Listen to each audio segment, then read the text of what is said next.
right. Here we go. Okay. With us today, we have Rebecca Borson. I believe she goes by Becca. Becca has worked with ODOT within the GIS unit for 7 years, supporting various business units across the agency with static and online mapping products. Her previous experience includes 6 years of field work and data collection for state and local and tribal governments.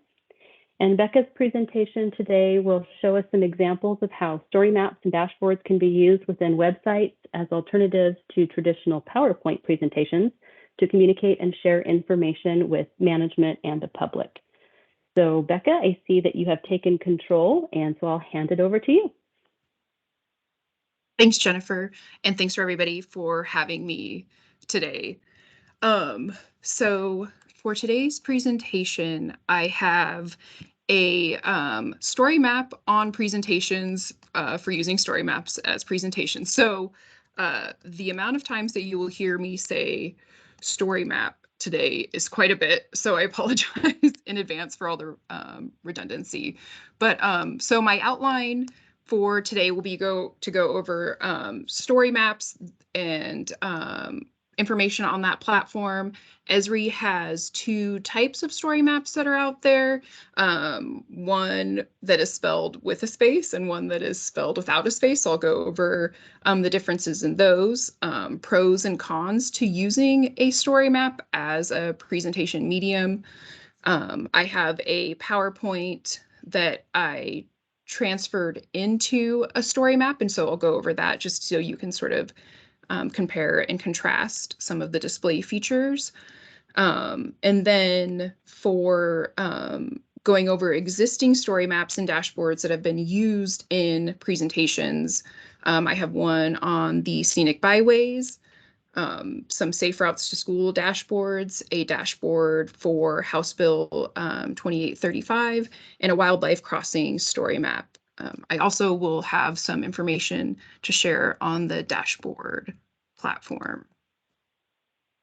So here are the 2 types of story maps and like their terminology that you may or may not see out there, but there's the classic Esri story maps and the Arcgis story maps. The transition to Arcgis story maps from the classic Esri story maps is because the Arcgis story map is their next generation storytelling platform and is now Esri's recommended tool to create stories. The classic version had templates such as a story map tour and a story map series, and those are no longer in extended support, and there will be no updates, capabilities, or fixes associated with those platforms.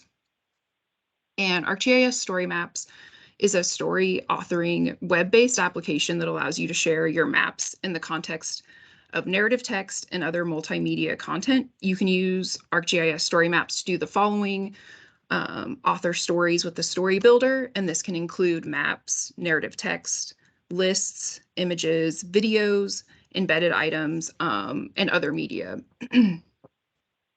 You can publish and share your stories.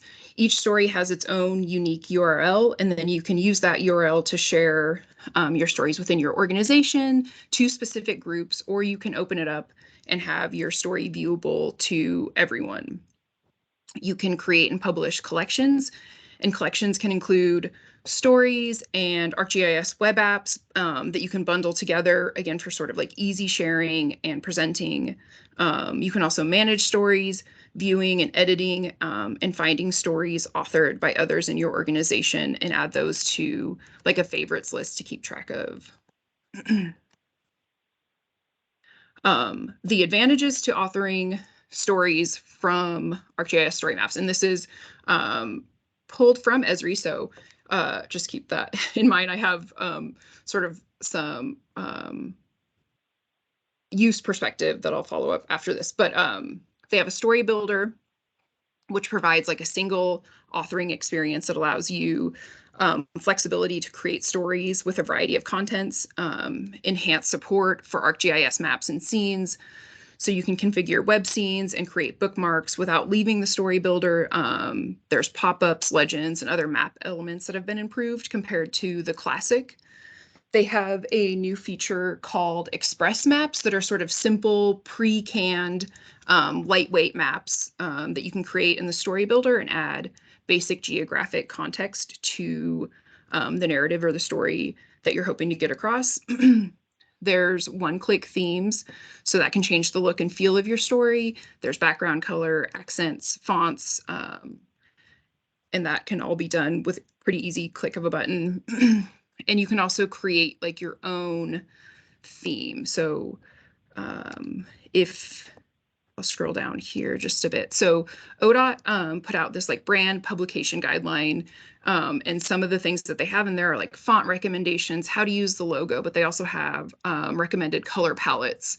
And so I took those color palettes and then uploaded it into a brand new theme, and then you can use that theme to create a story map. So it's similar to creating and customizing your own template within PowerPoint. There are a few more limitations, I would say, on the story map side of things in terms of how you can lay things out and what your font options are. So, but the one real benefit to the new version is that it's designed with mobile devices in mind. So the classic story maps, although they do have like more functionality, or that's sort of my opinion, that they have more functionality. It could be just because I'm used to working with those, but the major downside is if you are viewing them on a mobile platform, they get pretty contorted, and a lot of things such as like large images and videos can even be omitted because the size is just too large to display on the screen. So let's see. And another benefit to the story maps is they have like social sharing built in, so it's easy to publish the stories and then post them on social networks if that's something that you are interested in.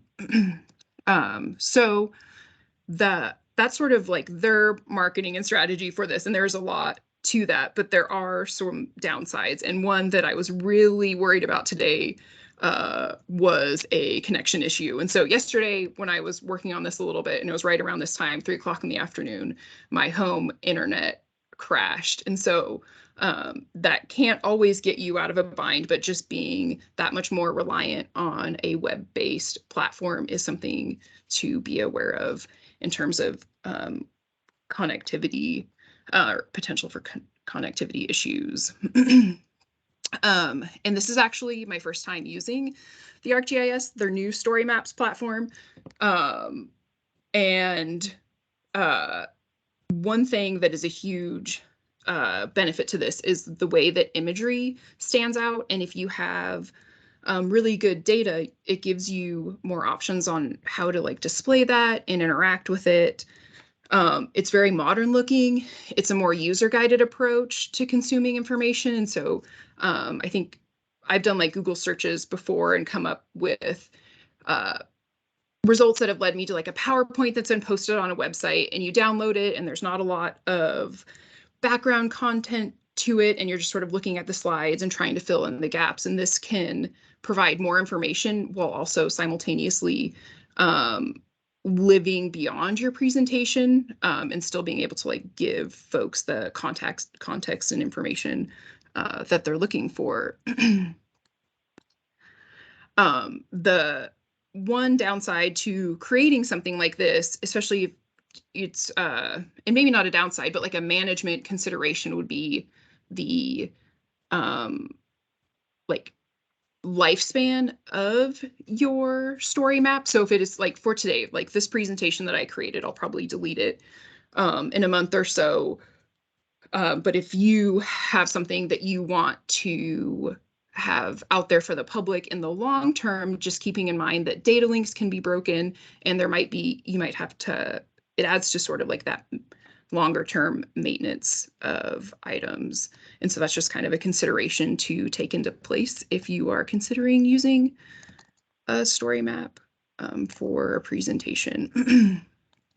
And then I don't know how many people in here are attend GPL meetings. I'm sure there's some overlap, so apologies for any redundancy on this, but I gave a PowerPoint presentation on the Oregon Scenic Byways story map a few months ago. And it was a pretty, I like to keep my PowerPoint super short, so it's just 6 slides. And this online PDF that has an embedded link in it, and so does the actual story map. And the benefit to having that in here is that those links are live and active, and you can interact with them within this platform. You don't have to go to a different window, which sort of in this time of presenting from your laptop and switching back and forth, I do think that is like one benefit and one nice thing to not have to sort of manage. And this is, they have an option called an image gallery, and you can drop up to 12 images in there at a time. They don't give a lot of control on how that's displayed. So again, it's kind of canned and it's easy to use. And the downside to that is there's not as much like customization on how the end product turns out. And the Oregon Scenic Byways Driving Guide, there's a PDF hosted online, and so we can embed that here. You can click within the screen, and then that becomes something that you can navigate and look through without having to, again, go to another website. They also have this timeline function, and I had a time project timeline in the PowerPoint slide. It's laid out a little differently. Again, like the options that you have are very limited, but it makes for an easy go-to. And then here's the actual Oregon Scenic Byways story map. And this was created to support the program because funding for the Oregon Scenic Byways within ODOT was cut at the federal level. And so that means that the guide can no longer be maintained and printed. And so this was a workaround to provide that content. And the plus side, again, is that it's more interactive. The photos are really beautiful when viewing them online. They stand out way more than they do in the driving guide.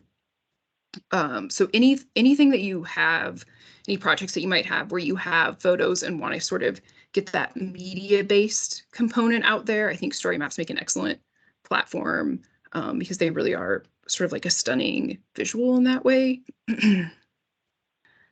And so here we have like an example of a dashboard, and dashboards are a view of geographic information and data that allows you to monitor events, make decisions, inform others, and see trends. They're designed to display multiple visualizations and work together on a single screen. They offer a comprehensive view of your data and provide key insights for at-a-glance decision making. There's lots of reasons to create a dashboard, and some of those might include like seeing an all-in-one view, all the data that you need to make a decision in one place, to monitor the most important information about like day-to-day operations, ensure all of your colleagues are focused on the same goal through viewing and using the same information, monitor in real time the health of a business, product, organizational team, or campaign, inform communities about ongoing events, emergencies, and initiatives, or create like a personalized view of a larger data set to show all the metrics that matter to you. Dashboards are created to be intuitive and easy to understand by different teams and people within and outside of an organization. Example users include command chiefs, operation managers, senior executives, GIS managers, GIS analysts, and community members. And they're composed of configurable elements such as maps, lists, charts, gauges, indicators, and tables.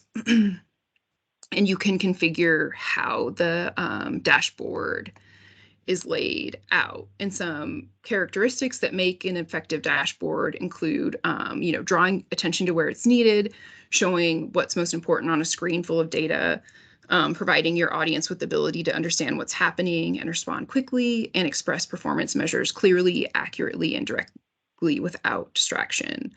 The majority of the elements are data-driven, so your dashboard will be as good as the data that you put into it. So when you have like filtering capabilities and things like that's just something to keep in mind if this is something that you're interested in using. Dashboards can be designed for use in both like unattended and attended scenarios.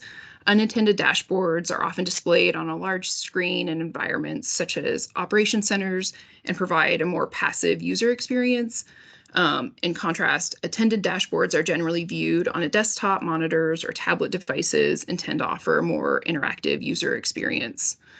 Once your dashboard is assembled, you can share it with your intended audience. And again, that can be the same as a story map. It's within your organization, to a specific group, or with the public. And again, you get a unique URL that is assigned to that dashboard. And so here are the Safe Routes to School applicant funding scenarios dashboard. And this was for the 2021-2022 grant cycle.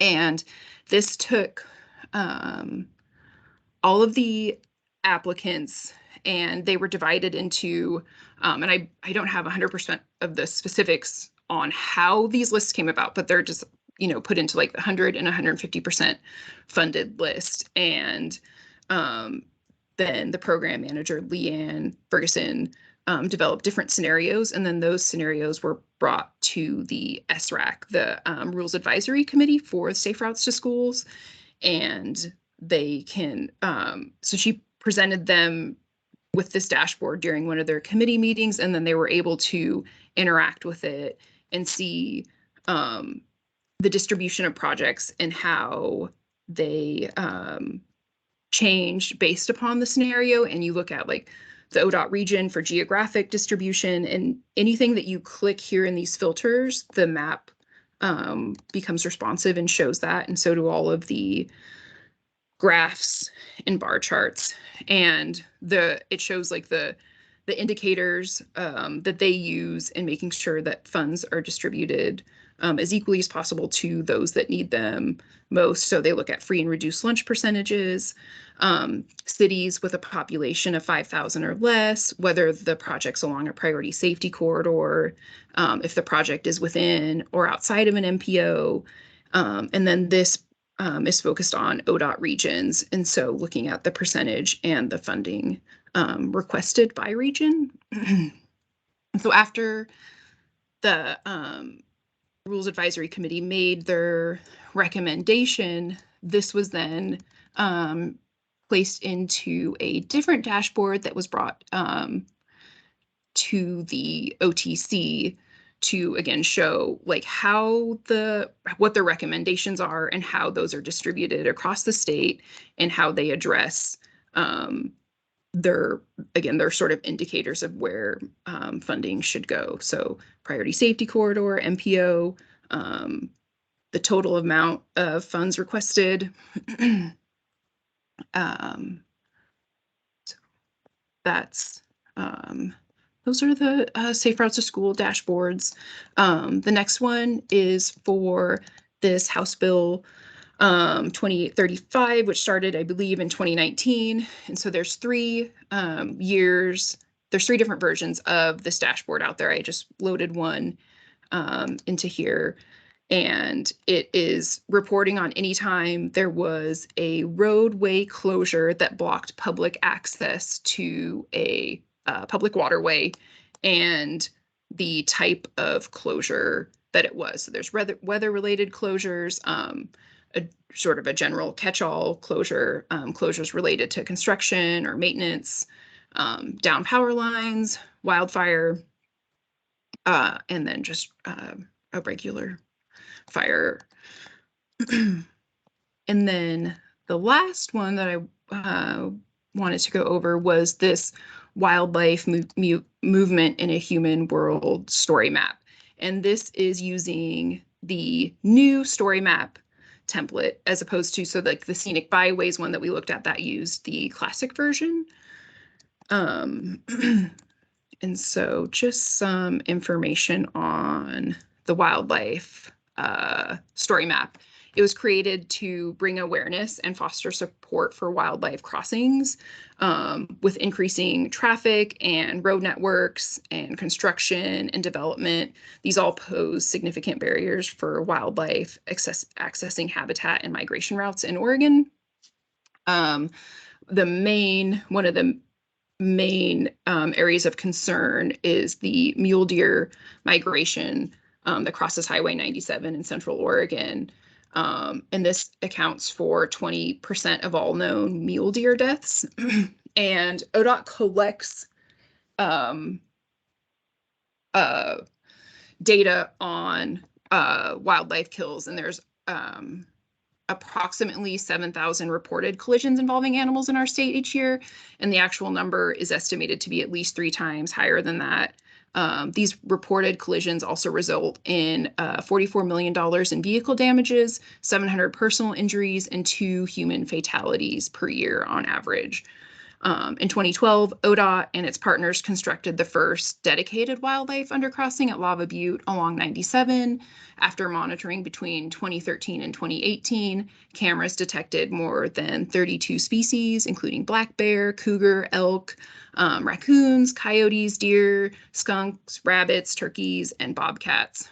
And the wildlife collisions in that area have been reduced by 86%, and this is along a 4-mile stretch of highway. And funding for these projects is no small lift. Wildlife crossings, as any construction project, are very, very expensive. And so by having this sort of like canned story map as a presentation medium, it helps to foster awareness with the public. Most people love animals. They love seeing animals. It's a good way to get the public to have a vested interest in reducing wildlife collisions, but it's also great for creating awareness within our own agency, because if there are already construction plans being developed or looked at, if a wildlife crossing can be incorporated into that, that helps save a lot of costs versus having it be its own standalone project. And then, and this is a really awesome story map. My coworker, Sarah Kane, developed this, and this is the last thing that I'll present today. And I thought as a nice conclusion, it would just be fun to look at the animal pictures that captured them using the wildlife crossing. So I will just scroll through this. Let's see. Oops.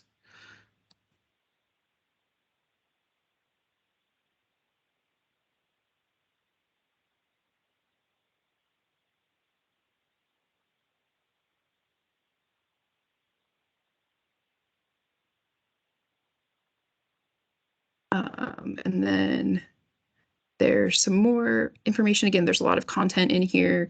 It lays out really nicely. Photos look amazing. Partner collaboration logos sort of included at the end here.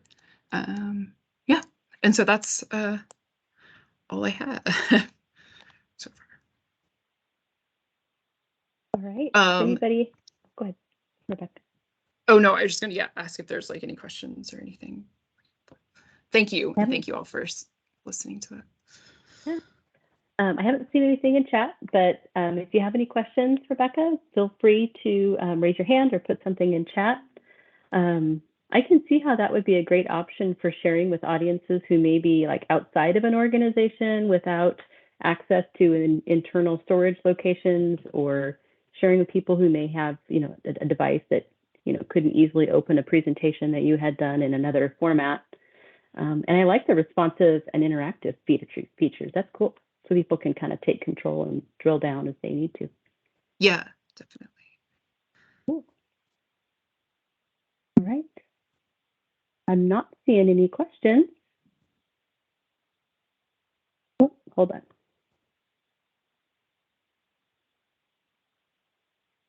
Thank you. There's there's- two questions. Oh, that's good. Go ahead, When Phil. introducing new staff to this platform, do you have any recommendations to guide development of content? Maybe a demo like this helps? Yeah, I think a demo like this would help. And Esri has a ton of resources on their website also, and they have galleries of story maps created by all sorts of different like public and private organizations from all over the world that they have on display. And those are really great for inspiration. And do you need to have an ArcGIS account to build one? Yes, you do. And if you are within a state agency, you should have access to be able to create that account.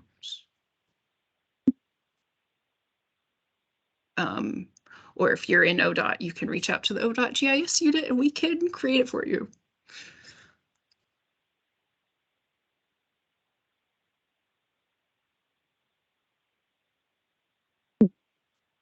Any other questions? Those are the All only right. two. Anyone else want to furiously type their questions? Please do so now. All righty. Well, listen, thank you, Becca. Thank you. That was great to listen to and hear and see I loved all the pictures too. That was great. Yeah, it's really great for pictures. And I'm in the directory. If anybody thinks of any questions later, or obviously teams, feel free to reach out. I'm happy to chat about any of this. Perfect. All right. I'm going to go ahead and stop the recording.